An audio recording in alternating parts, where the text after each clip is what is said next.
in England doing engravings. This is a very pleasing, relatively small engraving. It's lost a little bit of its margin, but not too much.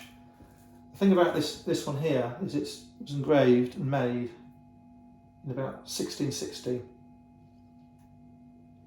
So it makes this very old. There's no better way of putting it than that. Hundreds of years old, and it's an English print. It has the remnants of some Latin, which is customary. Anna de Morton Cometissa. Antonius van Dyke esque Pinxit. P. Lombard Sculpsit Londini avec privilège du roi. Paris. So this is saying Anna de Morton, Countess. It is from a book of countesses, English countesses, which was printed for the king, which is why it says privilege of Roi Paris. Privilege of the king, not the English king, the French king. It was engraved by P. Lombard, Sculpsit, engraved in London.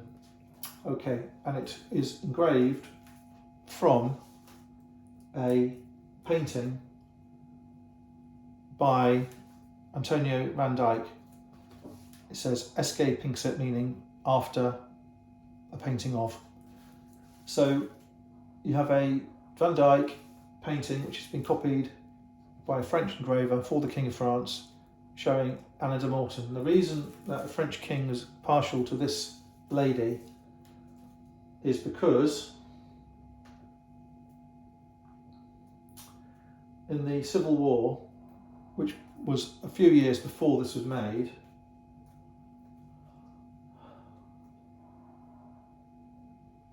I'm going to paraphrase it because I'm struggling to remember everything. This lady was a helper of one of the daughters of the royal family, and she fled England during the fighting with Henrietta,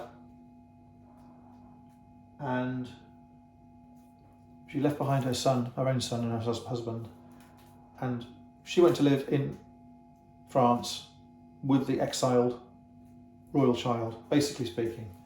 And later on, of course, the royal family was reinstalled and she came back. So she was a very popular person. I think I've got that right.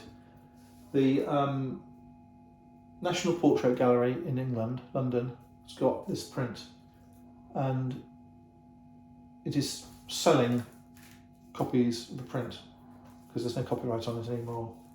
And it has a nice description about the item, who the person is.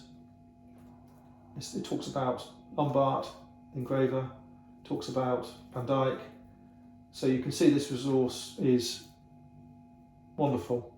Okay, framed up with a nice mount, that will have the appearance of a important English period, literally period print.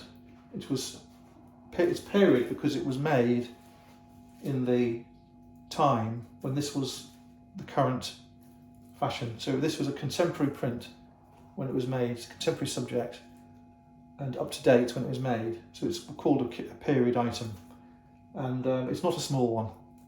If they get too small, they become hard to use decoratively.